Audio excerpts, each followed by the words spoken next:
Hello EPCS parents, मैं हूं Sanjana and welcome to my channel. इस वीडियो में हम लोग देखने वाले हैं कि इंट्रोडक्शन, बॉडी और कंक्लूजन में हम लोग क्या क्या देखने वाले हैं, क्या क्या लिखेंगे हम अपने एक्चुअल आंसर में। ठीक है, मेंस एग्जामिनेशन में। होप कि इस वीडियो का फर्स्ट पार्ट आप लोग ने देख लिया होगा। लिंक जो है मैं ये आई टैब में दे दूंगी, उसमें जाकर के आप लोग देख लीजिए। इस वीडियो में हम लोग देखेंगे कि इंट्रोडक्शन, बॉडी और कंक्लूजन को आपको स्टार्ट कैसे करना है, एंड कैसे करना है, एक आंसर को अच्छा करने के लिए आपको उसमें क्या क्या पॉइंट्स ऐड करने चाहिए, सब कुछ हम इस वीडियो में देखने वाले हैं। ठीक है, तो विदाउट वेस्टिंग एनी टाइम हम स्टार्ट करते हैं अपना ये वीडियो। ठीक है, तो सबसे पहले हम देख लेते हैं कि हमें इंट्रोडक्शन में क्या लिखना है और कैसे लिखना है।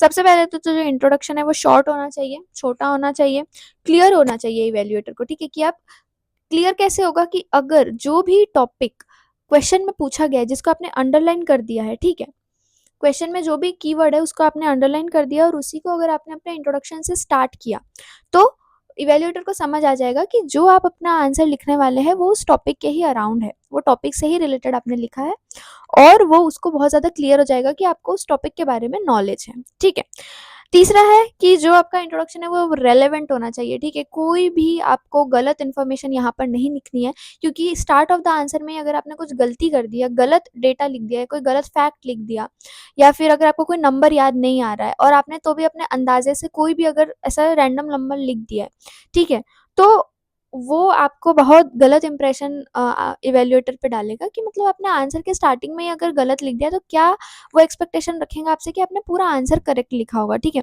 इसलिए आपको बहुत रेलेवेंट इन्फॉर्मेशन लिखनी है जो कि सच है और जो आपने पढ़ी हुई है और जो आपको उस टाइम पे एग्जामिनेशन के टाइम पे आपको याद आ रही है। ठीक है, चौथा है कि जो इंट्रोडक्शन है वो 30 से 40 वर्ड्स के बीच में होना चाहिए, ज़्यादा बड़ा नहीं होना चाहिए, क्योंकि ऑब्वियसली हमें क्वेश्चन जब हमारे दिया होता है तो वहाँ पर लिखा होता है कि 10 मार्क्स, और 10 मार्कर के लिए हमें 150 वर्ड्स ही बोलते हैं। तो 150 वर्ड्स में आपको 30 से 40 वर्ड्स जो है अराउंड वो आपके इंट्रो के होने चाहिए, बाकी कंक्लूजन और बॉडी के। ठीक है, तो आपको बहुत ज़्यादा इंट्रोडक्शन को एकदम एक्सप्लेन नहीं करना है, 3 से 4 लाइन में आप अपना ख़त्म कर सकते हैं, और 10 मार्क के लिए तो 2 से 3 लाइन में आप अपना इंट्रोडक्शन ख़त्म कर सकते हैं। ठीक है, नेक्स्ट हम देख लेते हैं कि इंट्रोडक्शन में मैंने बहुत सारे बच्चों के जब पेपर्स इवेल्युएट करे तो मुझे ये समझ आया कि उन्हें कोई कोई बच्चों को ये पता ही नहीं है कि इंट्रोडक्शन में क्या लिखना है। ठीक है, मतलब कि वो रैंडमली कुछ भी एकदम टॉपिक लेकर के स्टार्ट कर दे रहे हैं, या मतलब कुछ भी मतलब लिख रहे हैं। पर कुछ बच्चों ने बहुत अच्छा लिखा है इंट्रोडक्शन का पार्ट, जो कि उन्होंने डेटा से स्टार्ट किया है या कोई किसी फैक्ट से स्टार्ट किया है। तो अब हम देखते हैं कि आप अपना इंट्रोडक्शन कैसे स्टार्ट कर सकते हैं। ठीक है, अब जैसे कि डेफिनेशन बेस्ड एक हो सकता है इंट्रोडक्शन, जैसे कि हम देखते हैं कि अगर आपका जो की टर्म जो है क्वेश्चन में पूछा गया डेमोक्रेसी के ऊपर कुछ, कि सपोज करो कि अब एक हम रैंडम क्वेश्चन ले लेते हैं कि define democracy and highlight it's challenges. ठीक है, वाइल इम्प्लीमेंटेशन। ठीक है, तो जैसे कि अगर हमने देखा कि डेमोक्रेसी पे हमें क्वेश्चन दिया हुआ है, ठीक है, अब इसमें हमारा जो कीवर्ड है वो हो जाएगा डेमोक्रेसी। तो अब हम इस क्वेश्चन को डायरेक्टली स्टार्ट कैसे कर सकते हैं, डेमोक्रेसी की एक डेफिनेशन जो आपने याद कर ली है उसको आप अपने इंट्रोडक्शन में लिख दीजिए और वहाँ से आप अपना आंसर बहुत अच्छे तरीके से स्टार्ट कर सकते हैं। ठीक है, तो एग्जामिनर को ये पता होगा कि आपको डेमोक्रेसी का मीनिंग पता है, इसीलिए अब आपको डेमोक्रेसी के आगे तो इन्फॉर्मेशन होगी ही होगी, ये उसका एक अंदाज़ा बैठ जाता है मन में। ठीक है, तो आपने बता दिया कि इंट्रोडक्शन में ही लिख दिया बढ़िया डेमोक्रेसी की डेफिनेशन, जिसमें आपने लिखा कि democracy is a system of governance where power rest with the people ensuring participation, representation and accountability. ठीक है, तो इससे क्या हुआ कि एक बहुत ही अच्छा इंप्रेशन बैठ गया इवेल्युएटर के दिमाग में कि वाह आपने तो डेमोक्रेसी की डेफिनेशन लिख दी है। ठीक है, अब दूसरा एक तरीका क्या हो सकता है इंट्रोडक्शन अपना स्टार्ट करने का, एक हो सकता है कि अगर आपको दिया गया है पॉवर्टी पे क्वेश्चन, ठीक है, अब हो सकता है कि आप एक काम कर सकते हो कि आप पॉवर्टी को डिफाइन कर सकते हो पहले। ठीक है, अगर आपको कोई डेफिनेशन याद आ रही है, तो कभी कभी ऐसा होता है कि आपको डेफिनेशंस याद नहीं आती है टाइम पे, ठीक है, जो भी आपने लर्न कर रखी है नहीं होता है कि वो याद आती है, पर हो सकता है कि आपको उसका कोई डेटा याद आ रहा हो या फिर कोई रिपोर्ट या कोई भी इंडाइसिस, ऐसे हम बहुत सारे ऑब्वियसली लर्न करके ही जाते हैं एग्जाम के पहले, तो आप उसका कोई डेटा लिख सकते हो। जैसे कि जो पॉवर्टी की जो रिपोर्ट है वो कौन देता है, नीति आयोग। ठीक है, जो नीति आयोग ने जो पॉवर्टी इंडेक्स दिया है 2021 में, वो उसने बताया है कि 25% of the Indian population is still multi dimensionally poor, मतलब कि 25% से ज़्यादा जो मतलब पॉपुलेशन जो है वो अभी भी पुअर ही है, ठीक है। ये नीति आयोग ने ये रिपोर्ट दे दी और ये मैंने कहीं न कहीं करंट अफेयर्स में पढ़ा था, तो ये हो सकता है कि ये मेरे दिमाग में तब याद आ गई, तो मैंने उसको आंसर में अपने लिख दिया। अगर आप ऐसा अपना आंसर स्टार्ट करते हैं किसी डेटा या डेफिनेशन से, तो क्या होता है कि एग्ज़ामिनर के दिमाग में एक स्ट्रॉन्ग आपका इम्पैक्ट पड़ता है कि वाओ! कि मतलब स्टूडेंट में दम है थोड़ा, उसने मतलब स्टार्ट ही बहुत अच्छा किया है, तो ऑब्वियसली उसका नॉलेज बेस जो है वो बहुत अच्छा होगा और बहुत डाइवर्स होगा, ठीक है। तो इसीलिए आप क्या कर सकते हैं, 2 अप्रोचेस अपना सकते हैं। एक तो डेफिनेशन से स्टार्ट कर सकते हो अपना आंसर लिखना, दूसरा किसी डेटा या कोई रिपोर्ट में आपको कोई फिगर्स मिल गए हो, कोई नंबर मिल गया हो, किसी परसेंटेज वगैरह मिल गया हो कोई रिपोर्ट के अकॉर्डिंग, वो आप लिख सकते हो। कि जो यूपीएससी की जो थीम्स है वो हमेशा रिपीट होती है, जैसे सेल्फ हेल्प ग्रुप। जो सेल्फ हेल्प ग्रुप है, इसका जो क्वेश्चन है, ये अगर हम देखें 2015 से, जैसे मैंने एनालिसिस करी है 10 साल के क्वेश्चंस की, तो 2015, 16, 17, 17 में नहीं आया था, 18 में, 19, 20, 22 और 23, इतने ईयर्स में जो सेल्फ हेल्प ग्रुप के ऊपर जो है क्वेश्चन आया था। तो डायरेक्टली हम क्या कर सकते हैं, जब भी सेल्फ हेल्प ग्रुप का अगर कोई क्वेश्चन आ रहा है, आप क्या कर लो, सबसे सिंपल सेल्फ हेल्प ग्रुप की एक डेफिनेशन, अच्छी डेफिनेशन निकाल के लर्न कर लो, डायरेक्टली आप अपने इंट्रो में लिख दो। उससे क्या होगा कि एग्जामिनर को एक इम्प्रेशन आ जाएगा अच्छे से दिमाग में कि चलो स्टार्ट बढ़िया, मतलब डेफिनेशन वगैरह से हुई है भाई, अच्छा ही होगा स्टूडेंट तो। उसके बाद में क्या कर लो कि सेल्फ हेल्प ग्रुप के बारे में कुछ आप डेटा पॉइंट जो है लर्न कर लो।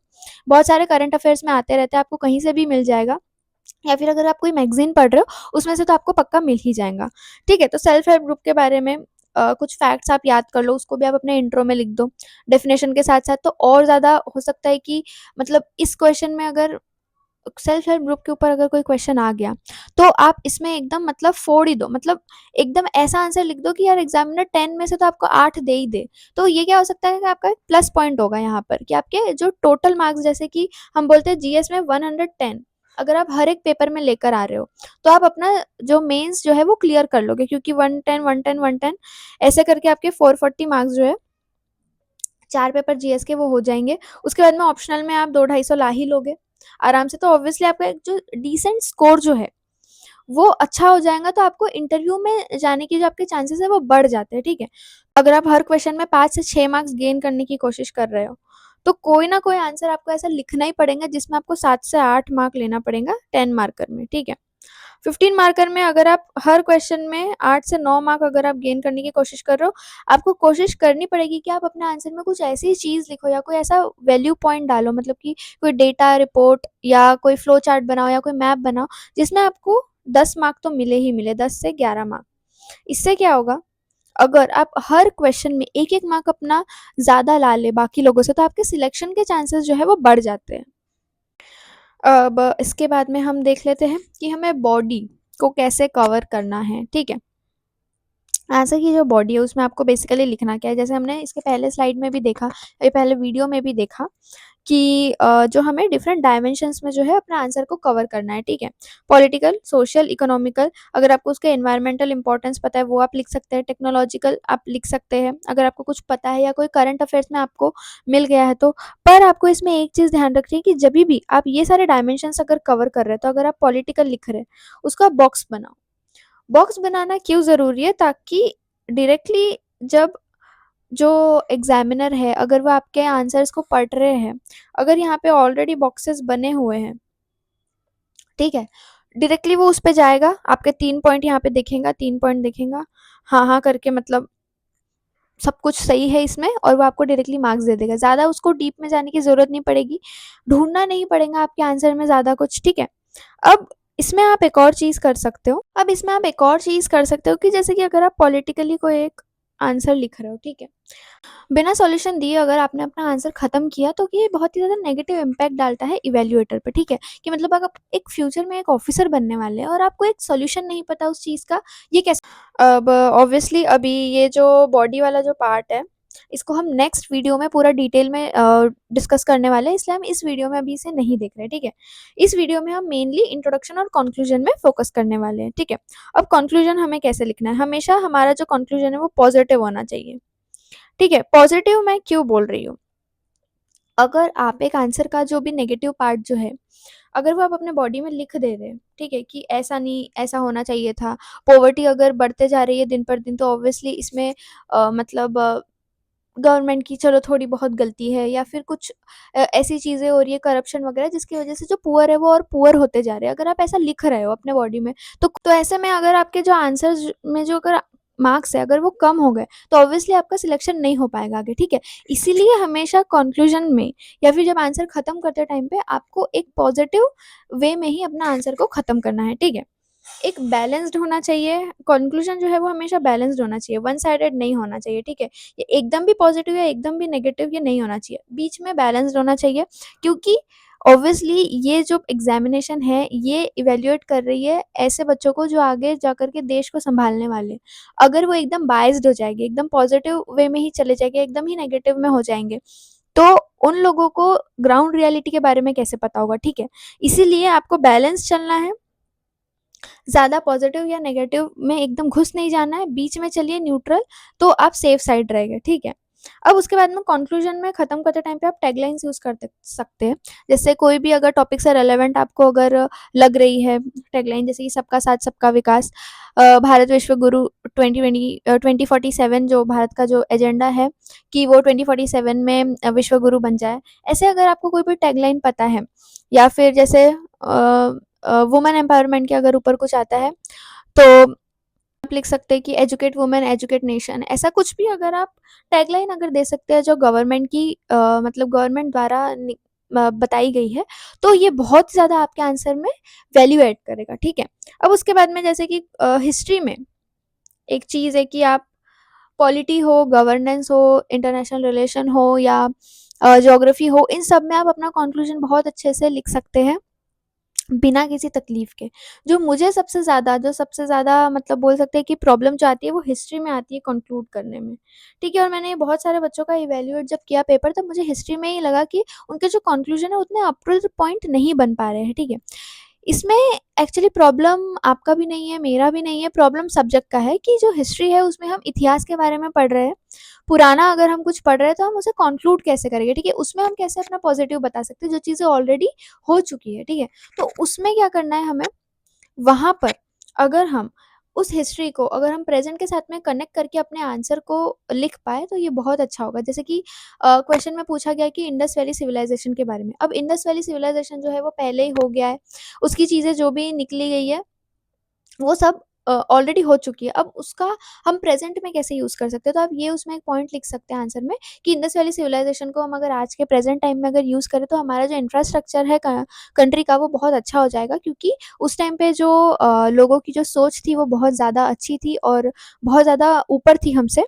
तो अगर हम उनका सिविलाइज़ेशन अगर हम मतलब उनका जो स्ट्रक्चर अगर हम फ़ॉलो करते हैं, तो ऑब्वियसली हमारे कंट्री के लिए बहुत बेनिफिशियल होगा। तो इस टाइप में मतलब हिस्ट्री के टॉपिक में अगर आप किसी इतिहास के टॉपिक को करंट टॉपिक से अगर आप कनेक्ट कर पाए प्रेजेंट के टॉपिक से, तो ये बहुत अच्छा आपका आंसर को एंड करने में हेल्प करेगा, ठीक है। अब हम देख लेते हैं कि कंक्लूजन में आप और क्या-क्या लिख सकते हैं, ठीक है। वैल्यू एडिशन का जो ये पार्ट है, जैसे कि आप कंक्लूजन में फंडामेंटल ड्यूटीज़ लिख सकते हैं, ठीक है। पॉलिटी गवर्नेंस के टॉपिक में आप ऑब्वियसली इसको फॉलो कर सकते हैं। कोई भी अ मतलब फंडामेंटल ड्यूटीज़ आप 2, 4, 5 याद कर लीजिए, टॉपिक से रिलेवेंट जो भी होगी। उसको आप यहाँ पर ऐड कर सकते हैं, जो कि बहुत अच्छा एक वैल्यू एडिशन का पॉइंट है। इसमें आप 1 से 2 मार्क एक्स्ट्रा आपको मिल जाएगा, अगर आपने फंडामेंटल ड्यूटीज़ कंक्लूजन में इंक्लूड कर दी है तो।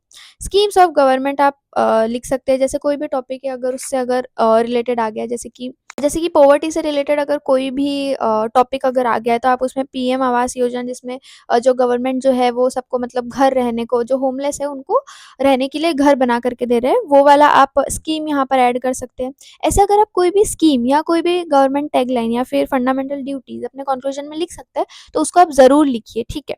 उसके बाद में गवर्नमेंट टैगलाइन्स मैंने यहाँ पर जैसे दी है, सबका साथ सबका विकास, विकसित भारत 2047, और मन की पीएम मन की बात में भी, हाँ, ये एक सोर्स है जिसमें आपको गवर्नमेंट टैगलाइन मिल सकती है। जो पीएम मन की बात जो रिलीज़ होती है, ठीक है, हर थोड़े दिन में जो आते हैं पीएम की मन की बात का, उसमें बहुत सारी टैगलाइन्स जो है वो पीएम बोलते हैं। उसमें से आप डायरेक्टली नोट कर सकते हैं अपने नोटबुक में, ताकि आप आंसर लिखते टाइम पे उसको आप यूज़ कर पाएँ, ठीक है? तो होप आप लोगों को समझ आ गया होगा कि इंट्रोडक्शन कैसे स्टार्ट करना है और कंक्लूजन को कैसे ख़त्म करना है बहुत अच्छी तरीके से। तब तक के आप मेरे चैनल को सब्सक्राइब करो, इंस्टाग्राम पे फॉलो करो, टेलीग्राम पे जॉइन करो, व्हाट्सएप चैनल भी है जो मैं लिंक डिस्क्रिप्शन पे दे दूँगी। सब जगह मुझे फॉलो, लाइक, शेयर, सब्सक्राइब करो। Please, please, please, please support me. Thank you so much.